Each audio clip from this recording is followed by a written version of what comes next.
आज मैंने अपनी टीम को एक रहस्यमय चीज ढूंढने के लिए भेजा और वो ले आए ये। अरे यार, ये ईंट लानी थी।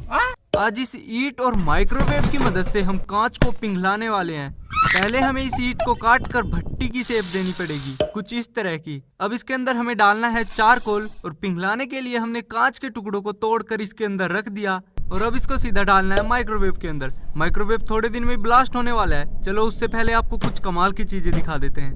अब 20 मिनट के लिए माइक्रोवेव को ऑन कर देना है और 20 मिनट के बाद भट्टी बिल्कुल लाल हो चुकी है और हमारा कांच भी पिघल चुका है। और बड़ी मेहनत के बाद हमने कांच को पिघला कर